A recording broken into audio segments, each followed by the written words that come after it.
All right. Well, hello and good evening. So this evening I'm joined with my son Joseph. He decided he wanted to be part of the live broadcast tonight. Say hi, Joseph. Hi. Hi. So I did want to answer a couple of questions in the group. One of the questions that I wanted to start off with, and do realize, so this is Saturday's broadcast, and I do broadcast sometimes in the group randomly to address questions, but most of the time you can consistently find me on Mondays at 6 p.m. That is Pacific time, and I will post in the group kind of I guess a list of all the different times so you can find your local time and make sure that you tune in on Monday evenings. All right, Motorboat Joseph. So one of the first questions that I wanted to tackle this evening actually was by Sarah H. So Sarah H had talked in the group about, is the school legally supposed to add parent notes taken during the IEP meetings to the notes section of the IEP? They accepted my advocate's notes to be added to their notes section, but not mine.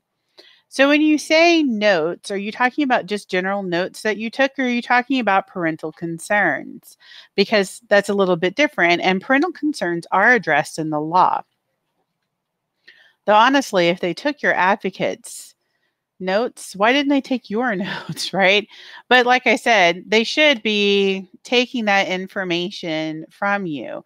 And the reason why is because you can look at the law here. So this is two different sections of law. So the first part is really about the initial IEP. So when you get together and you're doing that very first IEP, that's that part of the law. So the second part of the law is during the redevelopment of the IEP, which I believe is what you're referencing here.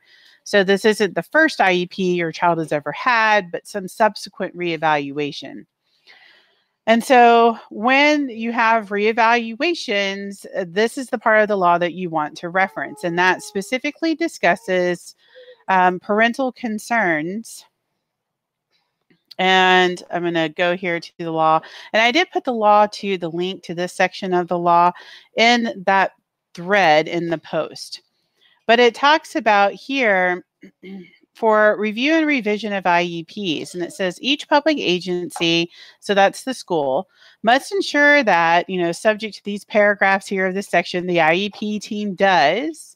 And so one of the things it lists is reviews the child's IEP periodically, but not less than annually, to determine whether the annual goals of the child are being achieved. And then it says, and then under the and section, it talks about revising the IEP as appropriate to address. Well, one of those things that talks about addressing is number C, or letter C, where it says information about the child provided to or by the parents as described in like a different section of the law. So that is where they should be taking your parental concerns to heart. And you are allowed to have your parental concerns expressed. Now, they should add them to the IEP, but even if they don't, that doesn't mean that you can't document the information. So one of the things that I always encourage parents to do, and I understand, going into an IEP meeting, your mind is just kind of blown and fried by the time you have left that meeting. But it's really important to make sure you take good notes at the IEP meeting, whether you do that yourself or you hand that job off to someone else. And then once you have those notes done, go home and write up all of your notes for the IEP, write up everything that is your understanding that was agreed upon for the IEP, any outstanding concerns that you have, and any kind of ongoing concerns that aren't even being addressed at all by the school. You want to encompass all of that into your email. You write hopefully the night of, when you had that IEP meeting that evening, or at least by the next day, and send it to the school. And then make sure you end your email saying something like, If you disagree with my interpretation and my minutes from the meeting, please write back and let me know so that I can correct my records. So this way it pushes it off onto the school to send you back some kind of reply. Okay. So I just wanted you to be aware. Yes, they should be taking care of that. If they don't, it's okay, because there are ways for you to sort of force that yourself. And one of the ways in which you do that is by sending that email. It's basically you're sort of writing your own prior written notice. All right. So the next question that I wanted to answer, and then Sarah, if you do have any other questions concerning this, please let me know and I will be happy to try and address them. So the next question was by Rachel in the group. And so I did want to make sure I got to answering Rachel's question, because she does bring up some very important issues. And one of them is she was saying that, she's tired of the schools not following her son's IEP, and that he's been beaten up 2 times in one day by 3 different kids. So he got beaten up on the way to school and no one called and told me. So yes, it is a problem. And also, was the school aware that your child had been assaulted, and what steps did they take, if any? And then you talked about, then they put him back on the bus in the afternoon where he was jumped, and there's a camera who shows everything there that shows everything that was happened. So normally on buses, they do have some kind of camera, usually at least a camera. So you have video. Sometimes you also have audio, but not always. She was saying that nothing was done about it. Apparently, these kids got kicked off the bus, and my son was put back on the special needs bus where he was supposed to have been all along with an aide. And so you mentioned that part. Now, is transportation as a related service, is that written into your child's IEP? Because that's important to know too, because if he really was supposed to be there and wasn't, right, that's an issue. And then she said, I don't feel like they take this seriously at all. And her son's anxiety is now off the charts. And that's completely understandable. Why wouldn't they be? I mean, he doesn't feel safe, right? So one of the very first things that I encourage you to do is to look inside your student handbook you received from the school and find out what's their policy for reporting bullying. And make sure that you follow that policy for reporting bullying to whatever extent that it says. So do get around to following that. And I didn't get a chance to look, actually. So I found out that you're in Ohio. Bullying laws do vary tremendously from state to state. And do know a couple of different things. One is, yes, you should file the bullying report. Another thing you could potentially do is file an Office of Civil Rights complaint for bullying if the school refuses to address and document what exactly is going on. Also, in the thread in the group, I will send you a link on bullying that is for your state, Ohio. And then this talks about some of the law that's put in place currently in your state that you may be able to exercise when it comes to bullying, besides following whatever the school district's policy is for reporting bullying. Because like I said, you definitely want to do that. That's one of the ways in making sure that it is documented. Now, another part of this whole incident is the fact that it was recorded on the school bus. But you're saying that the superintendent and his lawyer said they would make sure that you didn't see the video. Well, they can't do that. So one of the first things that you might want to do is to do a FERPA request and a FOIA request simultaneously for this video footage to make sure it doesn't disappear. You want to do the FOIA request because once a FOIA request is done, and FOIA stands for Freedom of Information Act.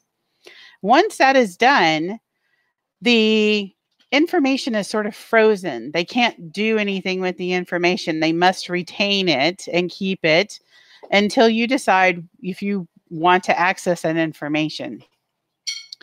2, you want to do a FERPA request. Now, under FERPA, you should be entitled to see the video. And that's part of the reason I had asked, why did they say that you aren't allowed to see the video? Because normally what schools do is they cite FERPA as the reason behind that. Now, I just wanted you to know there are several publications that are out there that help explain that no, you are entitled to this information. So one of them is this information that I have up here. And again, I did put this in your thread. So it is available there. So I want you guys to know it's available in the thread. And what it talks about, it says security videos. Schools are increasingly using security cameras as a tool to monitor and improve student safety. Images of students captured on security videotapes that are maintained by the school's law enforcement unit are not considered educational records under FERPA. But then the school has to have an educational unit to make that happen, and most do not. And then it says, accordingly, these videotapes may be shared with parents of students whose images are on the video and with outside law enforcement authorities as appropriate. The schools that do not have a designated law enforcement unit might consider designating an employee to serve as the law enforcement unit in order to maintain the security camera and determine the appropriate circumstances in which the school would disclose recorded images. So that is in that documentation. Now, I have some other information, and one of them is a resource. Let's see. Oop, I think I closed that window. So another one, besides this resource, let me pull that up, was this information here. So let me see if I still have that window open. Joseph. Shh. Joseph's my loud guy today. Yeah,